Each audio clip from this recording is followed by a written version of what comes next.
Hey everyone, this is my discussion 5 video.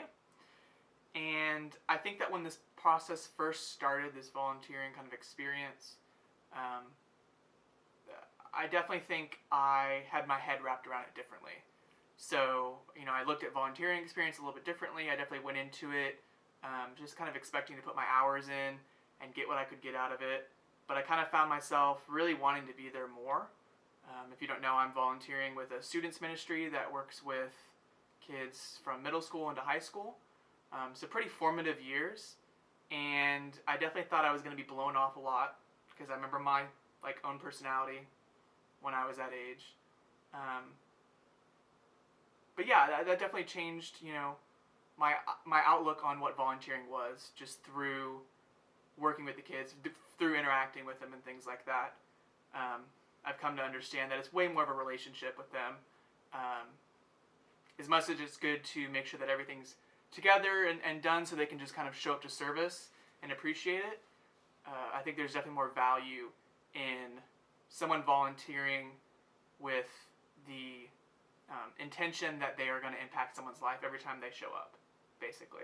And that's kind of where I've changed to treat it now. Every time I go in on a Wednesday night, I go and I look for somebody new to interact with and meet and see how I can help, basically. Or if I'm not needed in help, how I can just let them know, like, hey, I'm glad you're here. I'm here if you need me, kind of thing. So it's been good to see that change and that progress, really, through the whole experience. I think that in a lot of my experiences working with these kids, the topic of divorce comes up a lot. A lot of these kids are from single-parent families, which our book kind of references as really having the potential to cause some issues. It doesn't necessarily cause issues. There are a lot of cases where two-parent families can, just without the, basically with the lack of care from the parents or something along those lines, they're just not able to, provide the same type of environment that would be really beneficial for a child. So they can develop the same line of problems, and these can kind of manifest into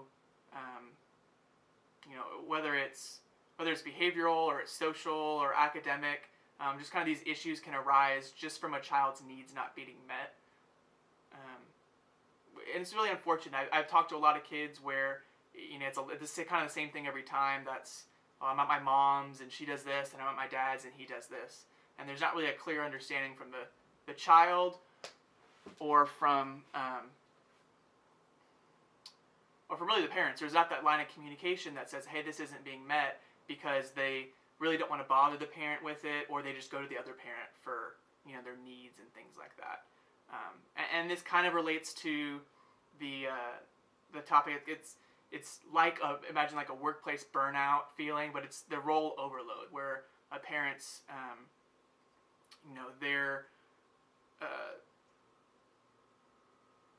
they're stressed from their roles that they have to fill, basically. So after a long day of working, they have to come home and they have to take care of the children, take care of the household, things like that. This can kind of develop this distance where maybe a child doesn't want to really bother their parents when they get home from work, because they don't want them to be mad at them. They don't want to stress them out. They know they have worries already. They don't want to worry them more, and so they simply won't say anything. So that's kind of where I've not enjoyed coming in, but I have, through my volunteer experience, I have enjoyed kind of coming in and saying, okay, because you're not getting this support, doesn't mean you shouldn't have it.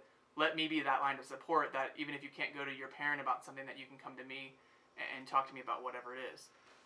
So I've enjoyed being able to do that, and I think it's important to kind of address that these kids, although they come in with issues and everything, that they can't talk to their parents, that they have somebody there that they can still basically get the same social support that I had when I was growing up.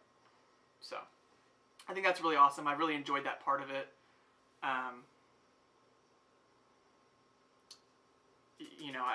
I've enjoyed being able to be that support line for them on both the guidance side, and also kind of on the parental side of like, yeah, you shouldn't be doing that. Probably stop that or you're going to get in trouble kind of thing. There's been a couple scenarios where that's kind of come about. I also think that my service was definitely appreciated while I was there. I think that every time I came into a Wednesday night, the faces on the leaders of saying, oh, you're here, I know exactly you're going to be able to do this, this, and this, was appreciated. You know, I felt that I came in and I had my role, and they knew what that role was, and they didn't have to worry about it when I came in. And that they appreciated me doing that, because there's a lot of students. We have about 400 to 500 per Wednesday night, so there's a lot of interactions coming in and out where, you know, the more leaders that you're able to have, really the better environment you're able to set for the kids. And I really enjoyed that. I've enjoyed becoming a leader. Our book talks about leadership a lot, and it kind of talks about it in a way of, it's not, you know, good leadership is not determinant of your abilities as a leader, but it's more so about how you use those abilities in the situation. So, you know, I can go in there on a Wednesday night and try and be a leader of these kids, but if I'm not able to like connect with their norms or be able to really interact with them in a way that relates to them, then me being a leader is not really effective, and it's not really useful to them, and they probably won't, you know, give into any advice I give or anything like that, because they can't relate themselves to really what I'm saying. So being able to, I kind of been able to grow in that area of just kind of bringing everything down and trying to relate to that person as much as possible, to communicate them really in what's best for them versus what's easiest for me, basically. And our book goes over that a lot into leadership, just kind of looking at these overall experiences and, you know, how we can be a leader in somebody's life, or how we can guide somebody in their life, basically. Also, like, kind of included into that is, you know, it's critically important. I like working with this age group. I never worked with this age group before, but I've enjoyed it because it's a really critical point in life. You know, there's a whole section in our book on really the self and the self-concept that someone kind of comes to arrive of their own like beliefs about themselves and who I am.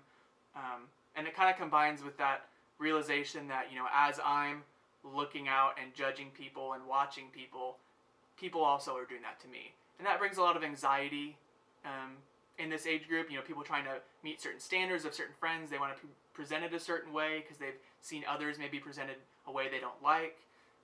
So it's a really critical time, and I've enjoyed working with this age group that I've really never considered working with before, because I feel that an impact here can set the tone for someone's life. You know, hearing something during this age where you're really figuring out who you are, as much as you do that in college, high school really sets that base, I feel, and it's a big step for a lot of people. And so being able to be a voice in someone's life in that time is honestly really awesome. It's been really cool to be able to, you know, have a conversation with somebody, feel like they really got something out of it, and then afterwards think, you know, wow, I really hope that lasts with them, because that could change their life if they really understood that to, you know, its entirety.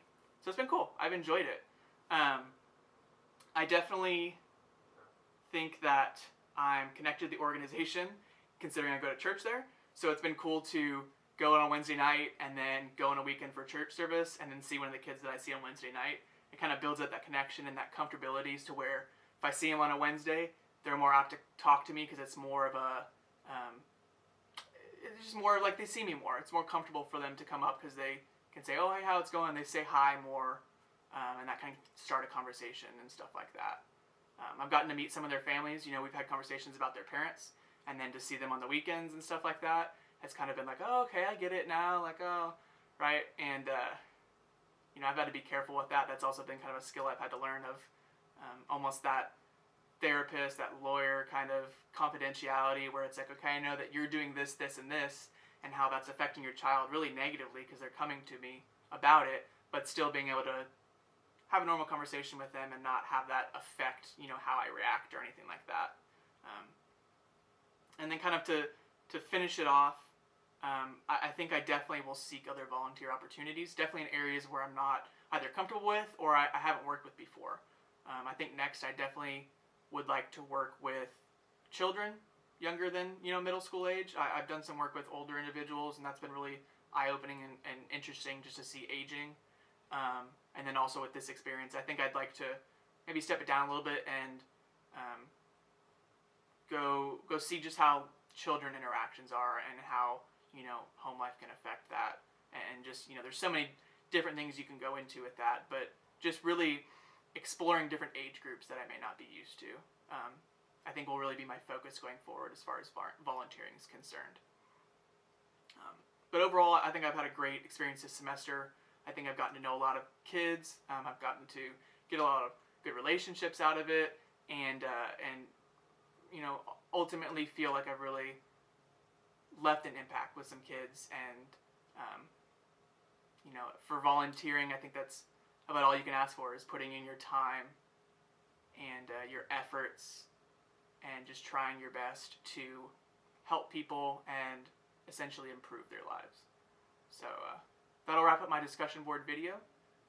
Thank you.